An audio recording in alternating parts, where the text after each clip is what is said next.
Welcome to the Mac and Maj podcast. My name is Maj. This is Mac. That is Mac, and we are back. Season 2, episode 27 of the Mac and Maj podcast. Count the ducks. Count the ducks. Just count the ducks. That's all you need to do. Just count the ducks. How you been, man? You been good? I've been good, man. It's been a hectic week. It's been a hectic week. How so? Just, Just life stuff. Things that we're not allowed to talk about on the podcast due to... Yeah. We can talk about job security. We have a lot of headlines. Yeah, we have a lot of headlines, and we'll go ahead and kick that off. So this has been an eventful week, for sure. Yes. Okay, so do you want to kick us off with some baseball? Yes. So the World Series. The World Series. Who gives a shit about that, right? Everyone watches it. Yeah, it's the only part you watch. It's the only part you watch. But the World Series happened. Atlanta won.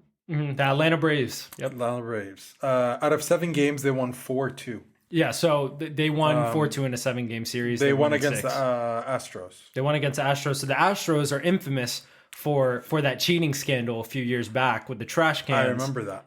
Yeah. So now the Atlanta Braves finally got a championship. Dude, I thought Atlanta was cursed.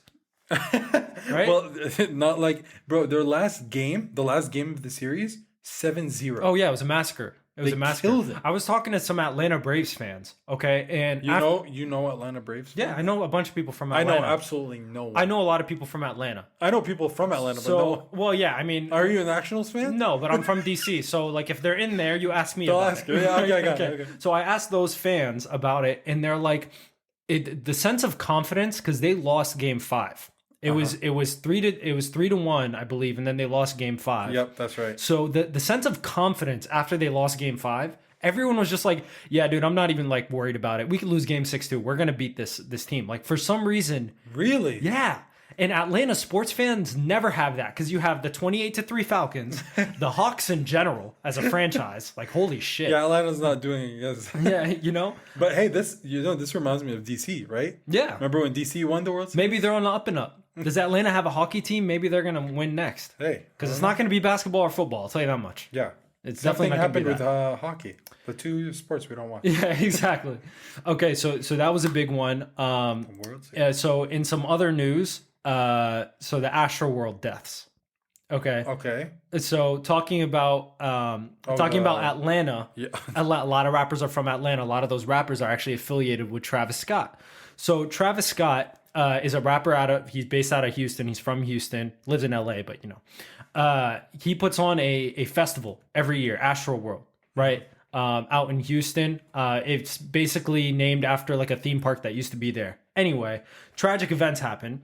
I don't know how much you've interacted with Travis Scott, but his concerts are pretty intense. I've never, I mean, you know me. So I went to a Travis Scott after party one time at Bliss. Okay. Were you at the concert? Or? No. So the concert got canceled because one of his boys like died or something like that. But he still went to the after party, performed the whole thing.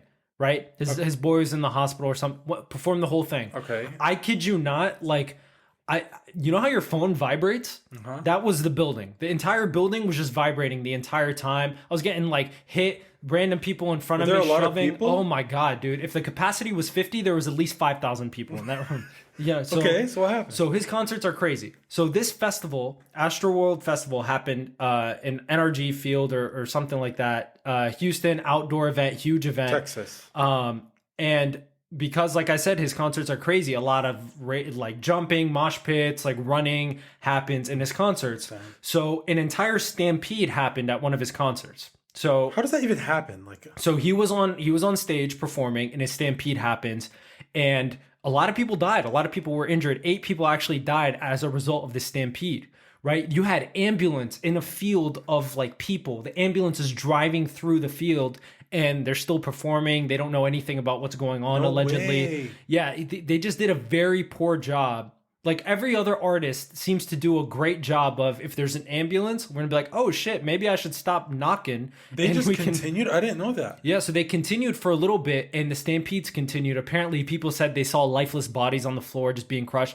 Like Mufasa. Like, it was literally like Mufasa. Oh my God. It was terrible. I didn't know it was that bad. I heard about it. I just didn't know that. No, it was crazy. So eight people died. Did Travis say anything after Travis issued a statement. The Astroworld as an organization, even though it's backed by him, issued a statement. Kylie Jenner, his significant other, issued a statement. But a lot of the videos are kind of fucked up. I'm not gonna lie. Like as many statements as you can issue, like especially because you see the ambulances and everything like that. You're like, dude, this death could have been all this death could be avoidable. I'm gonna say the names of the victims, just Yeah. So you have Mirza Baig, he's 27. Rodolfo Pena, 23. Madison Dubisky, 23. Franco Patino, 21. Jacob Drenke, 20. John Hilgert, 14. Axel Acosta Avila, 21. Brianna Rodriguez, 16. You're talking about five of these 8 are 21 and under. The other 3 are 23, 23, and 27 respectively. These are young people. That's insane. I really want to read his statement. Like, what did he say? Like, sorry, or condolences? The normal things. He said, they're devastated and they stand with the victims. And, he does plan on paying their funeral costs. Roddy Ricch, he's another rapper. He said that he planned to donate all of the net proceeds that he received from performing, which is probably a lot. He's a high ticket act, to the victims' families. So they're doing all of that. But like, again, when you watch the videos, it's like, but they died because you probably didn't. I gotta watch the videos. Yeah, so you gotta watch the videos. I usually don't like watching the videos in this instance, but you gotta watch the videos. I will. And on the topic of death, so the Henry Ruggs thing. Okay. So Henry Ruggs is a player for the Las Vegas Raiders. He is a wide receiver. So Henry Ruggs was driving over 150 miles per hour, drunk 2 times the legal limit, Tuesday morning, like 2-3 a.m. out in Las Vegas. Unfortunately, this is an up-and-coming receiver, a guy that was just selected a few years ago, a guy that was supposed to be a big-ticket dude. He hit somebody. He hit I think she was a 23-year-old girl. Her name was Tina, I believe. Let me fact check that. But so he was arrested at 3:30 a.m. Tina Tinter and her dog were both in the car when he hit her. Yikes. They both died. The Toyota went up in flames. He was driving a Corvette. So he was 2 times more drunk than the legal limit, driving 150 plus miles per hour. By the time he hit her, he was slowing down, but he's still going however long. Yeah, it's too late. And because the nature of it, it's like 2 to 20 years in jail. He's facing 2 to 20 years in jail because it's a fatality as a result of a DUI. It's not just a DUI. So people in the car with him actually died. No, the people were in the car that he hit. Oh, in the car he hit. I think he might have had his girlfriend with. No one in his car died. Okay. No one in his car died. So it was just the other car. Yeah, it was just the other car. Tina Tinter and then her dog both passed. And she was 23 years old. I mean, a lot of young death going on. Yeah, it's all around just sad. Wanted to make sure we address that. What's the next highlight? So How I Met Your Father. Hey, yes. So we have interesting. So this week I was like, I've been following this for a while, even since our season. Series spotlight. It's very important to us. How I Met Your Father. I love it. Well, I liked How I Met Your Mother, and now I'm really interested in How I Met Your Father. Also, Hilary Duff is always going to work for our age because we grew up watching Lizzie McGuire. I hope she nails this. She might not, but Hilary Duff will get us to watch. Because there's a lot of spin-offs. Like think of Friends, right? And then Joey was shit. Was a failure. Oh my god, it was so bad. Just a failure. Yeah. So I really want her to do well because I really want the How I Met Your Father, and they just started filming How I Met Your Father. Oh, did they? They started filming, and they named the cast, and we know everything about it. So if you go on IMDb right now, look up How I Met Your Father, you'll find all the details. The writer, the producer, Hilary Duff's name, the first 10 episodes. So they started filming. And most probably it'll be on Hulu in 2022. It's a Hulu show. Of course, yeah. It's a Hulu show. It's a Hulu exclusive? Exclusive. Okay. How I Met Your Mother is on Hulu. How I Met Your Father is going to be on Hulu. Because isn't it Fox? I think so. Is that Fox? It might be Fox. I can't remember. But that might be why, because I know FX and Fox has a deal with Hulu. But that's interesting, man. I'm pretty hyped for that. I can't wait for that to happen. You put a show that I liked in my teens. Yeah. With a girl that I grew up watching in my adolescence. You mix them together, I'm going to watch it. Now, if it's shitty, I'll stop watching it. But by the way, it's CBS. CBS. Okay, interesting. I thought CBS was under... Okay, well, anyway. Hey. Who am I, It's on right? Hulu. It's on Hulu. Who am I? Okay, so How I Met Your Father coming back. That's big. And then, our last highlight that's going to start it's going to transition us into our topics. Into other highlights. People are just out here getting COVID, bro. People are just out here just getting COVID for no reason. So you know something just on COVID real quick. When I like in the summertime, when I'd go out to like malls and stuff, no one would be wearing masks. But now when I go to malls, every single person is wearing masks. Everyone's masked up because it's back, right? People are dying. So there's two people are dying. So there's two big athletes came down with the COVID. Two big athletes this week came down with the COVID. Joel Embiid and Aaron Rodgers. So let's talk about Aaron Rodgers first. Aaron Rodgers, quarterback for the Packers. What a nightmare for the Packers. The Packers played the Chiefs this past weekend.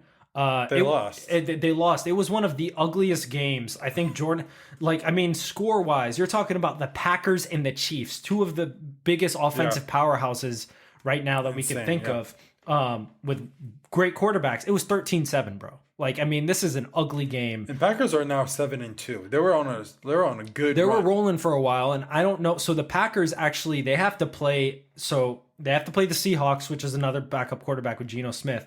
They have to play the Vikings and the Rams in the next few weeks too. Those are hard teams. Those are hard teams, and I think Aaron Rodgers might be back for at the very least the Vikings, and hopefully for the Rams for them. But so what happened? How did they find out they had COVID? So Joel Embiid was just he returned a positive test on Monday morning, Monday the 8th. Joel Embiid plays for 76ers. So Joel Embiid plays for the 76ers, who we'll talk about in a second. So details are still coming out about that. Aaron Rodgers, though. So ask me if I'm vaccinated. Are you vaccinated? I'm protected against the coronavirus. Great. He gave that answer about 3 months ago. Yep. Now, what we didn't know is because when he said that, I was like, yeah, he's just being a douche to the media, and he's just essentially saying, yeah, I'm vaccinated. Leave me alone. Yeah. So he wasn't vaccinated. He wasn't. He was just trying to be. So what Aaron Rodgers said is that he is allergic to components within mRNA vaccines. So that rules out the Pfizer and Moderna vaccine for him. So he didn't take those two. And then obviously, I think we talked about it a little bit on this podcast last season, but some stuff came out about Johnson & Johnson with the blood clotting and stuff like that. Yeah. It wasn't safe. So allegedly. It got blocked. So he wrote that one off. Okay. So now he's just contacted Joe Rogan. Popular in the podcast space, basically someone we're trying to get to. Yeah. But if you're listening, just give us a call. So he just took 30 different vitamins and he's hoping to sweat it out, I guess. He's been doing that. So he's just kind of waiting until he tests negative now. Okay. So that's when he'll be able to play. That's when he'll be able to play. And I think a guy like Aaron Rodgers, you can't I get it, and you're allergic to the mRNA ones allegedly, but you need to take something because you're Aaron Rodgers. You're not like our third string quarterback. Oh yeah. If we're deep in the There's playoffs, so much pressure on and him. I'm your coach, and I'm Matt LaFleur, and I get a call from Aaron Rodgers saying, "Hey, didn't take the vaccine. I got the 19, bro. I just have it." Look. I'm gonna kill him. I'm gonna kill him. Look, putting politics aside, if I'm an owner of a team, yes, right, I'm gonna mandate the vaccines just for one reason. I want to win. I want to win. Yeah. That's it. If I find out my starting quarterback doesn't have a vaccine because his mouth gets a little dry when he has some mRNA juice in there, I'm going to lose my shit. We could have won a Super Bowl. You're over here at home taking vitamins. That's exactly what I'm saying. What kind of dumb shit is that? No, get out there and play. Yeah, I think some teams did this, right? But I want it to be an NFL mandate. Yeah, you're seeing owners regardless of politics. Jerry Jones, and it's not like NBA where you have 84 freaking games to play. Yeah. You have 16 games. Yeah, you got to be there. Yeah, there's a fine. It's not like baseball where there's 160 or whatever the hell. Like we watch baseball, right? If you're out for or hockey. Yeah, if you miss one baseball game, that's 1 out of 160 games, assuming it's 160. Yeah, you guys are okay. You don't have to take vaccine. Yeah. We're okay with that. If you miss 2 games in the NFL, you just missed over 10% of your games. Especially now it's 17, so maybe it's stretched. So Aaron Rodgers already missed 1 game. Yes. Is he going to miss the next one? Well, we don't know. It just depends how he tests, but maybe. Well, 2 weeks, right? The rule is you need to return a certain amount of consecutive negative COVID results I think, consecutive okay. days or something like that. So you can do it like today, tomorrow, after until he gets until he negative, tests negative. Yeah, until he's no longer testing positive. So that's shitty. And then the Philly 76ers, dude, Embiid. 76ers, they lost Ben Simmons to mental health allegedly, and now they're losing Joel Embiid to COVID. That's a big hit. That's all their hits. That's all their hits. It. That's all I got. The team's done. It's like, you showed my hand, bro. I don't have anybody else. And I mean, I think Tobias Harris, who's probably their third best player, is also has it. Matisse Thybulle, Isaiah Joe, all have it. I mean, COVID hit that team harder than mental health. So they're gone. So Yeah. forget about I mean, the Sixers are gonna be gone for a little bit. We'll start talking about them again in a few weeks. The thing about COVID in basketball is, in 2 weeks in basketball, that's like 5 games. Yeah. Right? So if you miss 2 weeks in basketball, you just miss 5 games. And that's a big thing, especially in the East now, getting a little more competitive, a little more, Yeah, you know? and now that there's a lot of eyes on the 76ers because of the whole Ben Simmons shit. A lot of eyes now on Embiid. Exactly. A lot of pressure on Daryl Morey. A lot of pressure on their GM right now to try and get them some wins. And because of that, you know what would be a shock if they just like come back out of nowhere and they're just like they could. They just need to trade Ben Simmons. Or give him a salary. Well, he has the salary. He has the $33 million. His problem is, you guys didn't believe in me. I want to be gone. There's nothing you could tell this guy to make. Oh, so it's not a money problem for him. No, I mean, he makes $34 million a year now. Oh, so it's like, not that. Like so, he signed a fat contract. So he just wants out. Yeah, he just wants out. He just wants to change. You know so, what? And because of that, he should. Because of that, so breaking news: Shams is one of the most well-respected NBA reporters. He works for The Athletic. Shams Charania. Shams reported that the Boston Celtics, because of their issues, are now pursuing a trade, or not pursuing, but passively thinking of a trade for Ben Simmons and what that would look like. Right? Right. So, to give you guys some information, I don't know. Did you see what Marcus Smart said about Tatum and Jaylen Brown? No. How he said that it was a few weeks back. So he said, y'all need to pass more. Like, you guys just need to, you remember that, right? Yeah. It's like, you guys just need to pass more. Okay. And it's because Jaylen Brown and Jason Tatum are like the same player, you know? So it's like playing Kobe and Jordan. They kind of have the same tendencies. They like to hold the ball. They like iso ball. Yeah, that's true. Right. So the Celtics are now thinking, okay, we're not winning as much as we thought we would through like 11 games. Maybe it's not time to blow this whole thing up yet, but what would a trade for a guy that's known for his defense and his passing, Ben Simmons, look like? Right? So that they're starting to pursue that now. That's actually a really good fit. And you know what the funny thing is? News came out today as well, because Ben Simmons was denying. So the 76ers were like, Ben Simmons, dude, your mental's all fucked up. So here's like a bunch of people you could talk to work through your mental health. And Ben was like, nah, I don't want him. No way that happened. And they fined him because he wouldn't take them. Right? So as soon as this trade stuff started to come up, lo and behold, today the news comes out that Ben Simmons is finally working with these people that Philly is giving him. Okay. So something weird, something screwy is going on, because he's like, doesn't want to pay. Just found out I was going to get traded, or I just found out someone's pursuing a trade. Let me show that I'm a good boy, and I'm going to go to the mental. Yeah. It's like one of those stunt. things. It's a stunt. It's to improve your resume. Exactly. It's like, oh shit, now we gotta put the PR out. Be like, yeah, I'm willing to do whatever. Because like right now, the way people are viewing him is not really that great. And so, I don't think, by the way, he has to change his behavior. Ben Simmons is not doing all this shit because he wants to make noise with the Sixers. He already made noise with the Sixers. He rung that Liberty bell. Okay? So he wants to make noise for the other teams now. Yeah. That's what it's about, because the Sixers are willing to trade him just for the right price. So right now, you got to sit down. You got to be like, okay, what do I do? You want me to go to these sessions? I'll go to these sessions. What do I need to do to get the attention of these teams to get me the fuck off of this team? Yeah. That's what he's thinking about now. Do you think that would be a good fit? I think so, for Boston's perspective. And so the fit of, do you think, just for the audience, do you think a straight up trade, let's not argue details of trade, an extra person, whatever. Straight up, Jaylen Brown for Ben Simmons, does that make both teams better? Okay, I don't want to say both teams. I want to say Boston. Okay, talk about Boston. I think Boston, it will be a good fit for him to go there. Okay. Because it makes sense. Tatum needs someone like to just like give him the ball. Facilitate. Take I the think pressure Ben off. Simmons, like you said, is a good facilitator. Yeah. He's a good passer. He has insane passes. You see it all the time. Yeah. Beneath the leg, over the shoulder, whatever it is, right? Yeah. He does insane stuff. I think that will be a great fit for him. Jaylen Brown going to Philly? I don't know. So Philly needs shooting always, right? Because they have a good big man. Every time you have a good big man, you Right. need shooting to spread the floor, right? Jaylen Brown, much better shooter than Ben Simmons. Much better shooter than Ben Simmons. Not even close. Well, I mean, I don't want to call Jaylen Brown a better shooter than Ben Simmons because that implies Ben Simmons shoots. But No.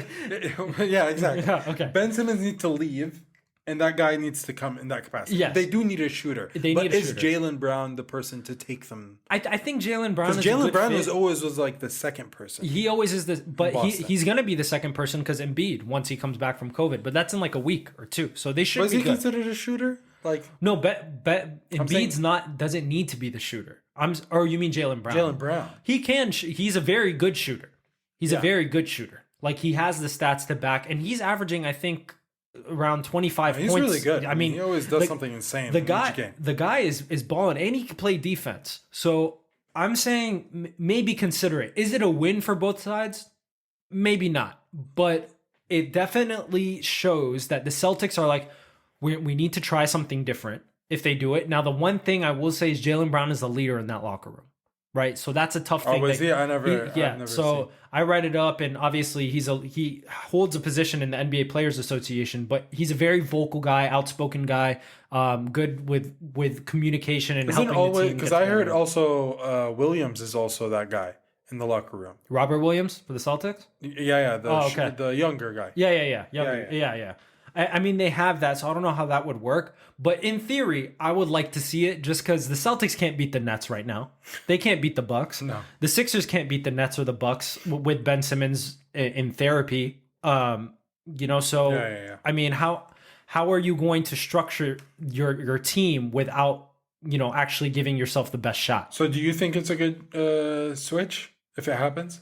I think it's a good switch for a few reasons. So I would trade Ben Simmons for Jaylen Brown, and there would be a few more pieces here and there that you would need on both sides just to make it work. I think you could trade them straight up, but like salary wise, like under the cap, you could technically trade them straight up and be okay, just because the salaries of each players. But Ben Simmons to Boston introduced passing and keeps your defense because Jaylen Brown can play defense, but Ben Simmons can also defend 1 through 5. Jaylen Brown can't defend the centers. Ben Simmons 6'10", 6'11". He could defend the guards because he's quick. He could defend the centers. That's good, right? But you need Tatum to step up. You need Marcus Smart to step up from a leadership perspective. But the thing is Ben Simmons is not going to be your guy. He's not going to be your locker room guy. He's not going to be. So you need to be. No, the you're leader. getting him for a purpose. Yeah. You're getting him to provide function. Yes. You're not getting an all-around guy. On the court, yeah. With Jaylen Brown, you get an all-around guy. Jaylen Brown's play style is what's conflicting with the Celtics right now. It's not who he is. He's showing up to work every single day. He works very hard, got bigger, got stronger, got faster. Good. So it just comes down to fit. Exactly. Right? It's what do you want? How do you want the team to Exactly. play? And me as a GM, if I'm Brad Stevens, who is now the general manager, not the coach, the general manager of the Celtics, I need to put my team in the best position to win. Right? Mm-hmm. Jaylen Brown, fantastic player, amazing player, right? Is he the best fit for my current team? I don't know. Yeah, I don't think so. And anything is better than nothing because right now Philly has nothing. Yeah, I mean it's been working, but I mean not perfect. The Celtics are a perennial like 5 to 8 seed right now. Yeah, exactly. And they're just gonna be that, which is fine. Yeah, because the Wizards are a perennial like 5 to 8 seed right now. Which is fine. If that's where you're going to be, that's where you're going to be. But if you're an organization like the Celtics, you got to go out there and get the guys because your fans are expecting wins. Do you think that trade will take Boston up from that 5 to 8 to like 2 to 4? I think it could. It definitely could. Yeah, it definitely could. But what happens is Ben Simmons needs to prove that he's going to be a good locker room guy. He needs to prove that because in the past He's shown that he is going to take a step back when needed or whatever. Now, warranted or not, warranted or not, the media is the media. So everyone's looking at you as a bad locker room He guy. hasn't played anywhere except 76ers. No, right? he was drafted by them. He's played with them. And So maybe... a change of scenery might do everybody good. Yeah. Same with Jaylen Brown. He was drafted by the Celtics. Change of scenery might do everyone good. Yeah. I think it would be a good fit. I do too. So let's take a quick break and then we'll come back with some soccer stuff. Nice. All right. And we're back. We are back, baby. Soccer time. Soccer time. Okay. So let's talk about coaches. Let's talk about coaches. So last week we started talking about 2 specific coaches, right? Well, that were supposed to be hired. Yes. Conte and Xavi. Yes. Conte for Tottenham. Yeah. Xavi for Barca. Okay. So it was a rumor last week. It was a rumor. That's what I wanted to say. It was a rumor. It was a rumor. Now, look, I'm a humble guy, right? But we kind of crushed it. We kind of crushed it. We kind of did. We called it before. We did. Now, was this public information? Absolutely. Was it available to everybody in the world? Yes. But we confirmed it, and we didn't deny it. Yeah, we didn't deny it. Who are you to tell us our value? Anyway, okay. So let's start with Xavi. Let's start with Xavi. Okay, and then we'll funnel to Conte because the Xavi stuff is a little more recent. So Xavi still hasn't coached a game yet for Barcelona, but it has been confirmed. Deal's he is done. going to be the next coach for FC Barcelona. Nice. Nice? I mean, thank you. Oh, well. Okay. So Xavi is going to be the next coach for FC Barcelona. Yes. What are your thoughts? So last week, what we were talking about, and I had some time to think about it, right? And you convinced me. Like, he could be a good coach. He could be, yes. He could be a good coach. Because he isn't the attacking mentality, blah, blah, blah. He's the guy in the middle. He passes. He does it. He sees it all. So he could be a good coach. Yes. I thought about it even more. And I know how you have your opinion on it. But I think he'll be a great coach. I think he'll be a great coach. I think he's taking on this, because he was somewhere, you told me, in Qatar or somewhere, right? Yeah. So now I think, because I read some stuff about him, he was doing great over there. He was like building morale in the team, and bringing them close together, playing, introducing new tactics. With that said, when he left, man, everyone was crying. The Yeah, players, that's what I'm saying. He was crying, like, so you They were could all tell. upset. Yeah. So that means there was a good relationship. Exactly. He's not going somewhere in Europe or Spain. He was in Qatar. Exactly. Right? Yeah. Playing with completely different culture, demographic, whatever it is, right? So he worked there. He found something to work with. Who says he can't do that in his home country? Yeah. So with Barca, a team outstanding that he points. Outstanding points. And I'll second that because I do agree with you. Okay. Nice. Okay. So I agree. In my opinion, Xavi is going to be the best coach Barcelona has had since Guardiola. Nice. Okay. I think Xavi is going to present them with 2 things. First of all, in midfield, they are going to have more possession. You are going to see Barcelona have 60, 70% possession. Tiki-taka is back, baby. Is that good? Is that bad? Who knows, right? They are going to be a team that will have 70% possession even in a loss. Agreed, because he knows how to do it. Exactly. So that's one thing. Yeah. Okay. 2, Xavi built a locker room in Qatar, as you know, we've heard numerous reports, videos, whatever, that everyone loved him. Okay. And one of the hardest parts about being a manager is not only the tactic side of it, which Xavi seems to have a good understanding of, because his style of play was all tactical, mental, tiki-taka, whatever. Right. But it's also the management of the players. Yes. The locker room. Yes. Okay. Yes. If you have the locker room, whatever formation you want to play, whatever tactic you want to play, whatever, assuming you are a good football mind, which he is, a good soccer mind, it is going to work in some capacity because the players are going to play hard for you. It's leadership. It's all about leadership. Okay. A part of being a good manager is being a good leader. And that's why, completely off topic, but that's why Klopp is an amazing Absolutely. coach. He has the locker room by the balls. Exactly. Klopp has the locker room by the... So, and they're doing great. They're doing great. They're doing and I great. think Xavi can do the same. I think Xavi. Look, first of all, I'm a close personal friend of Xavi. If you don't believe me, I have a picture with him. I could post it. If anything. You do. Yeah. I do have a picture of Xavi. No do. one can say anything. I have a picture of Xavi. I got 2 autographs. Yes. Outside. I was invited after the photographers were. Yeah. Yeah. So I do think he's going to have a good time there. The challenge is the expectations. The Barcelona fans have high expectations Right. because, okay, for the people that don't know, Barcelona, in terms of dynasties, in our current generation, they are the closest thing to a soccer dynasty that we've seen in our lifetime. You mean Like a while back? But I'm talking about, in the past 20 years. Oh yeah, dynasty. I agree. In the past 20 years, Agreed. they are the closest thing to a dynasty. But right now, No. nowhere close. But so what that reminds me of is like Lakers fans, like Celtics fans. They went so many years being the shit, yes, right? and now they are shit. And some of them. Well, the Lakers came Lakers back. are back, But there was a that time. transition period, that's what's important. And So what do you think changed that? Was it coaching or was it players or was it both? for the Lakers, For the Lakers. well, LeBron James went there. Oh, okay. Yeah, I mean, so point. the easy thing happened. Yeah. LeBron James went there. The easy thing is going to happen to Madrid. But for Barca, Mm-hmm. Messi left. Messi left. So that's I equate that to Kobe retiring. But when Kobe retired, the Lakers were in a lot worse shape than Barcelona was. Yeah.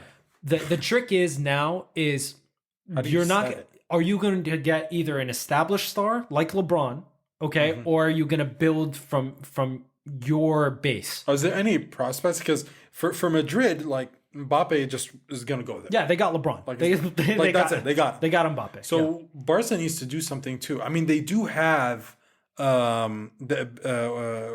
who do they have? They have Madrid. I mean, has Benzema. yeah, Madrid right? has Benzema. And they brought Mbappe, so that's gonna. They're be going to insane. bring Mbappe. Yeah, it's going to be good. I think Barcelona needs an equivalent of that. But they need what's his name? Memphis is doing great. Yes, He is. He's doing great. is. I've seen one of their games. he's a good player. He's a good player, but he needs a compliment to go with him. Memphis needs a compliment up there. They need compliments all around the squad. So here's what I would do if I was Barcelona. Okay, You were Xavi. if I was Xavi, if I was I think his name is Laporte. I think Who their GM, right? Oh, okay. They're Ed Woodward there, right? So what I need to do is I need to go all out for Erling Haaland in the summer. Okay? Really? I need to go all I need a goal scorer. I need a guy that could put the ball There's in the a net. lot of eyes on him. There's a lot of eyes on him, right? He's in Dortmund, right? Yeah, he's in Right Dortmund. now. I think his agent is Mino Raiola. Okay? Mino Raiola is also the agent of Paul Pogba. Okay. Pogba is in the last year of his contract this year With Manchester United. Yep. What I would do if I was Mino Raiola is I would advise now because Pogba would thrive in Xavi's system. Okay? What I would advise is, hey, Pogba, go to Barcelona. You're gonna be the guy. Right? They need a guy. You are going to be the guy. You are going I just don't see it. your manager is going to be Xavi. You're a midfielder and your manager is Xavi. What else could you ask for? And Haaland, you go to Barcelona. Haaland, Hey, perfect fit. I hate Barcelona. Let me make this abundantly clear. I hate Barcelona. But we're trying to say what if makes I it was successful. Xavi, Yep. I would get Haaland and Pogba. And everyone's going to be gunning for those two. Yep. But I would get those two because their agent is directing them Barcelona's way. Raiola offered Pogba, I think, to Barcelona. Mm-hmm. So you get those two. Those are blockbuster signings. Those are great signings to accompany with your young guys. You could build something. Yeah. If you don't bring established stars, you're going to be in trouble. Mm-hmm. You're going to be in trouble. I think I like the Haaland one. The Holland one's an interesting one. Very interesting one. And the Pogba one, I think, is interesting because the team is young enough to where you could put Pogba wherever you want to put Pogba. Yeah, and like you said, Xavi will master that role. Exactly. Like he'll I tell them exactly. genuinely think that's a good fit. That's interesting. It's not. I don't want to see it, but that's a good fit to me. If anyone knows the Barcelona management team, Yeah, please let them the watch hotline. this. Yeah. segment. So outside of Xavi being hired, we also called another hiring, we right? called it Conte, right? Antonio Conte has officially been hired by Tottenham Hotspur as their manager. React. And he managed a game. He managed the game. He was there. He was there. So in 1 week, the deal was done, and he was coaching a game. I don't want to judge him too much for that first game. The turnover is insane. Like, how do you expect him to? He didn't lose. He didn't lose, but he didn't win. Nope. He didn't. He definitely didn't win. So there was 0-0. It was 0-0. It was an intense game. I actually watched the second half of the game. Okay. It was intense, Mm-hmm. and he was acting as if he was the coach for years. Yeah. He was standing on the sideline, like yelling and like. He's a professional, that guy. He is. That's why I wanted him at United. I was like, wow. It's professional. like usually, like I've seen like Mourinho, right? I always see Mourinho go to like games. His first game coaching, he just sits in the back and he just stays quiet and he just analyzes. This guy was there just like yelling and like, you go here, you go. He was taking it as, he's like, I don't give a shit if I win or lose this game. I wanna make them understand what's in my head. Exactly. And he was doing it. It's a perfect way to put it. He didn't care about the result as much as he cared about the coaching. I need to make sure these kids follow what I'm going to do. Exactly. Right? And he was focused on that, and I was like, this is his first freaking game. Yep. And the deal was done like 3 days ago. Yep. Insane. And classic Conte, he plays three in the back. The guy loves it, bro. He played three in the back. He played Dyer, Davies, and Romero as the center backs. And he has enough attacking talent to make this team good. So what do you think realistically? Because Tottenham, I mean, they're a good team, right? But you have the likes of, I'm not going to even say United, right? But you have the likes of Liverpool and City and Chelsea, right? That are gunning for the top right now. So realistically, how do you even measure Antonio Conte's success at Tottenham? Is it top four? It's Champions League? It's a tough question. I don't know. I really want to see his performance evaluations. like what did they agree on? Like what exactly? Is it a transition period right now and then next year? Like, are you a long-time coach? Or are you... He signed a 2-year or 18-month deal, I think. Oh, so they need results quick. They need results quick, but what I'm trying to figure out is this year, so you're ninth. You're Tottenham, you're ninth right now. You have 16 points. You're 10 points off of number one, so it's not that bad. Right. So it's not terrible. And if you want to say you want to get top four, which is just Champions League qualifying, you're 6 points off. Not terrible. That's 2 games. Right. But they already tied one. So I'm talking about right now. Oh, as of now. Okay. Right. If I'm Tottenham's management, right, I can't realistically say, hey, you have to win the league. Oh, of course not.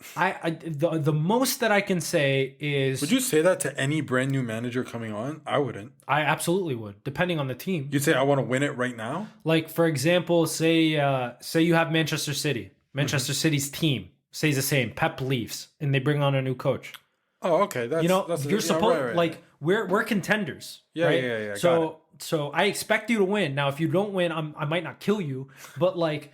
Did you come in second or 10th? Yeah, exactly. Right? Like level with me here, bro. Yeah. And so I think that what are realistically his expectations, Conte's expectations for Tottenham? I think it's top 4, Champions League qualifying. I think it's improvement, right? Yeah. It's improvement, but we're not bringing you on to drop. Yeah, so last year Tottenham finished 7th in the league. Okay. So it has to be at least top 4. To me, your top 4 is where you shoot for, right? But in actuality, Chelsea's more talented than you. Man City's more talented than you. Liverpool's more talented than you. Man United is more talented than you. Talent. In terms of players. In terms of players, right. Those 4 are more talented than you, right? So I think you shoot for top 4 if you're Tottenham. You land 6. top 6 because 5 or top 6 ideally, but 5 goes to the Europa League, right? So maybe if you could get 5, at least get to the UEFA Europa League, that's what you want. Maybe that's what his expectations are. If it's anything higher, Conte, my guy, you are fucked. Like there's no way you're gonna get this team. Hey, if he gets anywhere in top 4, that's insane. That's insane. Top they're 5, renew that contract. If you get fifth, I think you still get renewed. If you get 6th, I think you still get renewed. Anything under 6th, no shot. Yeah, I agree. No shot. Because he needs the opportunity. I always say every manager also needs a transfer window. Like I need to, in order to do my job, I need to work with the management, athletic directors to say, hey, this is the scheme I'm trying to play. Right now, we don't have players that exist in this role. So I need to get this guy to come plug this gap. And until you have that, it's unfair to really judge a manager, in my opinion. Yeah, it just sucks during those like transfer windows where a coach is there for like 18 months, let's say. Yeah. He screws up everything in this transfer. Let's just say he just messes it up. Yeah. Right? And then he hands it off. And then he just leaves. Yeah. It's like, bro. He's like, okay, so you want to play defensively? I'm going to buy 5 strikers and I'm going to leave. And now, exactly. Okay, and speaking of that, bro, me and you, come on, right here. Like I swear, it's like an orchestra. It's like puppets, bro. Okay. So you were talking about getting the right players for the right system at the right time. And then and then also making sure that when you hand it off, you don't hand off a mess to your next person. Exactly. Or a different vision. Okay, whatever. or different vision. Perfect. So Manchester City and Manchester United played this past weekend. Okay, this is a derby. This is a high ticket game. The derby. Okay, 2 goals happened. Okay, it was 2-0. First goal, Eric Bailly, Manchester United defender. One of the nicest goals I've ever seen on his self. That was the the own goal, the finishing was immaculate, if we're being honest. Like, I didn't inside of the foot, it's the slide. I mean, it's what you want out of a striker. Really. I mean, maybe we should play him instead of Ronaldo. Fuck it. Let's see what happens. And then the other one, a cross came in, and Luke Shaw was like, dude, that's sick. Do you see it? It's a ball. And then it goes right past him, and the guy just scores right in the goal. So he was just looking at it. He was like, man, this is nice. Like, I'm a soccer player. So they lost. Yeah, so they lost. Okay. Now, Ole didn't get fired. Which is weird to me. A lot of the rumors were that he had 3 games. He had Tottenham, Atalanta, and Manchester City to prove that he needs to stay. They won 1. They won 3-0 against Tottenham. They tied 2-2 against Atalanta, and then they lost against City, and he's still here. I remember this all sparked when they lost 5-0 to Liverpool. Exactly, yes. Sparked. Then there were like 3 games. Exactly. A win, a tie, At least a that's loss. what the media was saying, that Manchester United was saying. Reliable media. Now, so Ed Woodward is the vice chairman of Manchester United. This guy is like, like Perez in Real Madrid. Right. Your general manager, your guy that's in charge of getting the transfers in, out, whatever, right? He already announced earlier this year that he's stepping down at the end of this year. That is, everyone hates him. Like, he's like, I mean, if he's one of those guys that just gets booed on arrival. Like, Roger Goodell at the draft, how everyone just boos him. Okay, so everyone was happy, but then you think, wait a second. Is Ole not getting fired because Ed Woodward does not want his last thing as vice chairman to be like, I failed on another thing and I'm firing this manager? 1. Does he also not want to fire a guy, find a new guy, and then hand him off completely new to a new chairman? I understand how that could be a problem. Yeah. Imagine in your 9 to 5, if someone that, like, you are going to absorb their role, they quit like right before the knowledge transfer. Like, it's like, bro, I don't know what to do now. Like, I expected a whole different thing. Yeah, completely different onboarding. Yeah, it's like I expected Ole. Now I have a coach that I don't maybe necessarily want. At least I knew what to expect with Ole. So now they might be stuck into that. And another thing that I'm hearing is that Ole has expectations on him, but a lot of people are saying if he could keep them competitive in the top 4, right? Champions League qualified, they won't fire him this season. They'll wait to the end of the season. Do you think Manchester United should have that type of mentality with the players that they have? Of course not. It's ridiculous, right? It's so stupid. Like, I'm thinking, like, there's no logic to what they're saying. So Manchester United is a win now team, correct? It has to be. With their team, They have to be a win now. they have to be the top. Bro, like, are you kidding me? You gave me the answers to the test and I'm still failing. How the hell is this shit working? I have everything in front of me. I have Ronaldo, Pogba, Bruno, Sancho, Rashford. I have all of that in front of me. Insane team. And I just lose. I lose every single time like I didn't study. Like, how does that happen? I don't know, man. It's I'm like looking at their record right now. And It's disgusting. It's right? sad. So if you're Manchester United I've never seen Ronaldo in this kind of team. in a team that's just viciously underperforming. Because even Juventus last year, Juventus didn't win the league. Inter Milan won the league. But they still had a good league. They were still fine. Like, they weren't atrocious. Weren't they number like 2 or 3? They were like maybe 3. I can't remember, but still, they were in Champions League contention at least. We're not in Champions League contention right now. No, I don't think they will be. So my thing is, okay, final thoughts on the managers. Okay, as far as Ole is concerned, I think Ole is getting the benefit of off of the doubt. Yep. So Ole is getting the benefit of the doubt because he's an ex-Manchester United player, because there's the person above him is stepping down from their role and they're afraid that their last thing in this role is going to be a shit show. So they don't want to fire him. And at the end of the day, I think Man United, the Glazers, the owners are saying that top 4 is satisfactory when the rest of the fans are like, bro, we didn't buy Varane Ronaldo and grab Sancho just to say top 4 is acceptable when we finished second last year without them. Yeah, that's what I'm saying. Like, they're number 6 right now in the Premier League. Yeah. That's so bad. And if you watch their games, it's gonna continue to spiral. So I think that's something to watch there, because I think that Ole is putting them in a tough situation. If he continues to play this way, it's done. If they continue to play this way, till when? Like, when are they going to say, "All right, pull the plug on Ole"? I mean, if he loses another 1-2 in a row, like if he loses next game and the game after, He's done. What if they keep him after? Okay, so if, in my opinion, Ole was given the benefit of the doubt. Mm-hmm. If Ole, after this recent loss to Manchester City, loses 2 games in a row and they don't fire him, oh no, that's stupid. So what I'm going to do is I'm going to book a first class ticket to Manchester. Okay.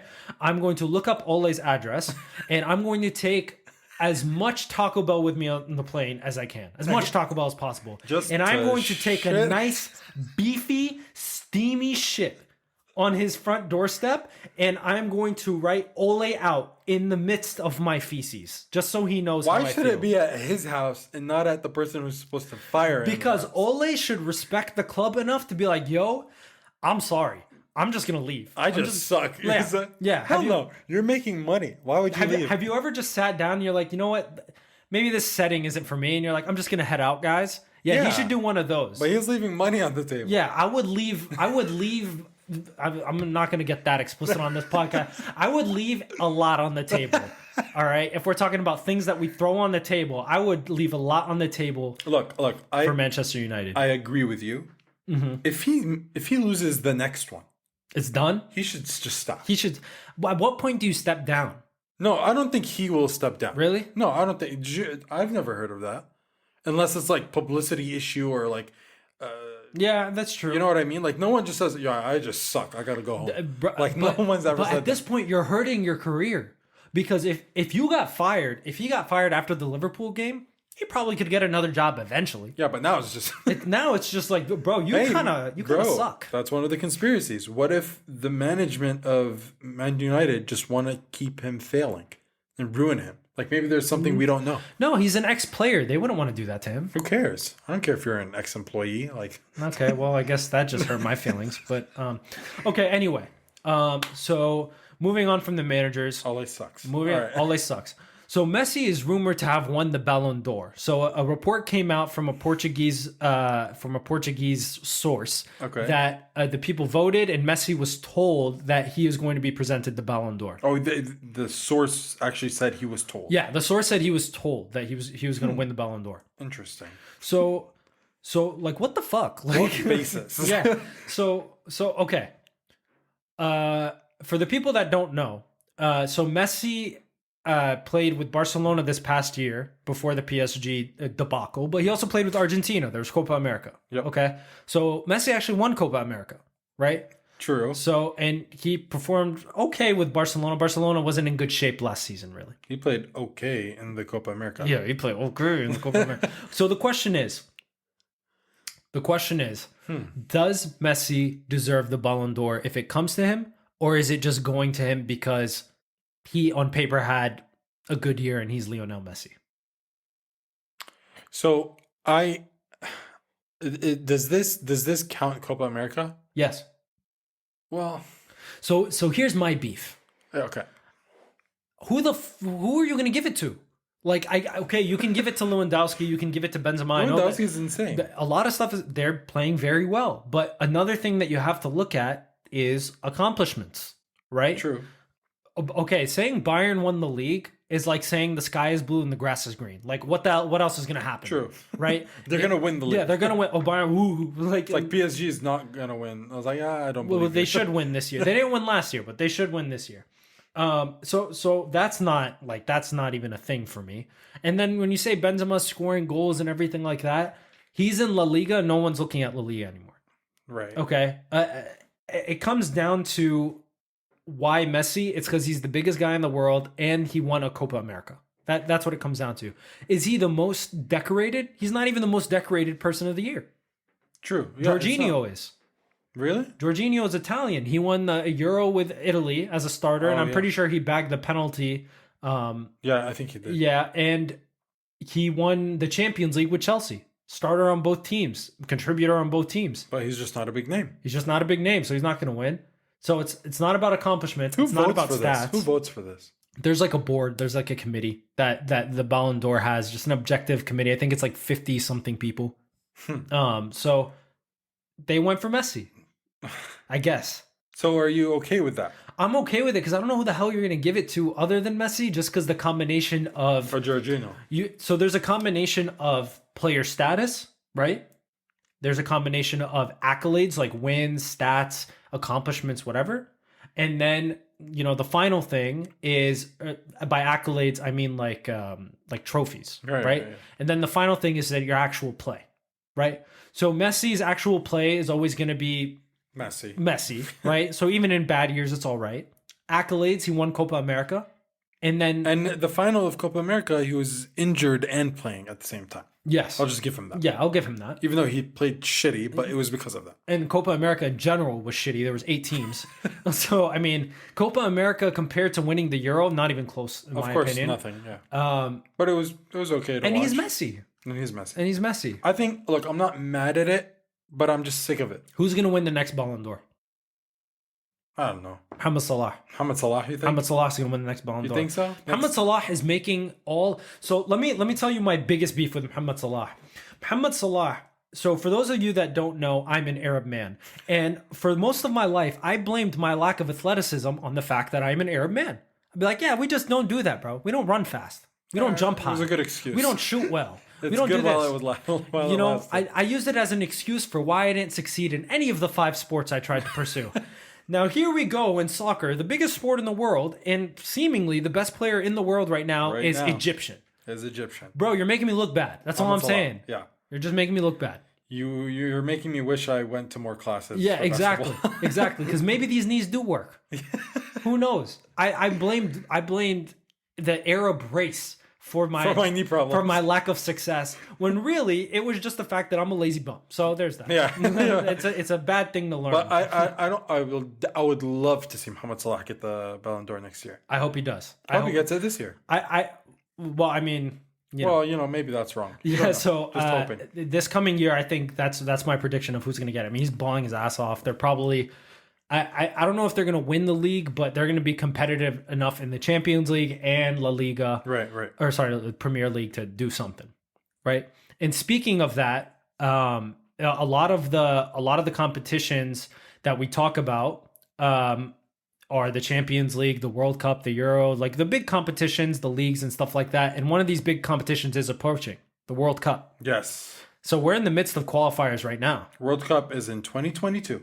Yeah, World Cup is in 2022 in Qatar. How do you feel about the World Cup being in Qatar and that whole thing? I don't think we've ever gotten into that on this podcast. We never did, and we should get into it. But quickly, I like it. Obviously, I'm Arab. It's going to be in the Arab world. Yeah. It's going to be interesting because it's the first World Cup that's not in the summer. Yeah. It's going to be in November, December. Yeah.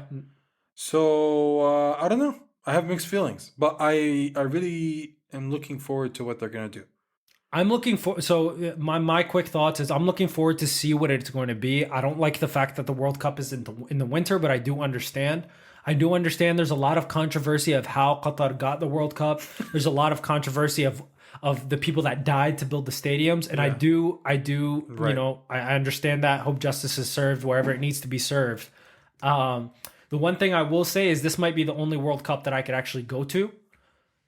Because I feel safe. I understand the country. Like I can go there. So maybe it's within access. Yeah, it's within access. Like I can go to Qatar, right? Like in the other ones, when it's South Africa and Brazil and stuff like that, South Africa is too small. Brazil, I don't speak Portuguese and I don't know. Yeah, it's hard to go there. It's hard to go there. Qatar, I'll be okay. I can go to Qatar, no problem. Yeah. Right. It's small. So yeah. Try not to go with a bunch of people. Yeah. So I think the World Cup there is going to be interesting. Yeah. I think the qualifiers, I just hope a big team doesn't get knocked out, man. All that dumb shit of like, oh yeah, like France is just not going to be in the World Cup this year. Big teams should have reservations. So big teams should have a reserve. You know what I mean? Like they should reserve. Okay. So We got more to come next week. Just a little trailer for you guys. We're going to be talking Champions League. We're going to be talking World Cup qualifiers. We're going to be talking the new AirPods Generation 3. Yes, you so got it. I will be giving you an in-depth, detailed review that takes about a minute and a half about these AirPods Generation 3 next episode. So make sure to tune in, especially if you want to buy these bad boys.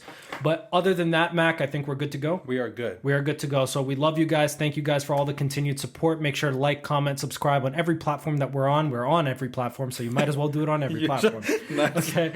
So, tune in next week. Episode 26 was last week. Episode 27. All right, guys. Well, anyway, we love you guys. Thank you for all the continued support. We'll see you next week.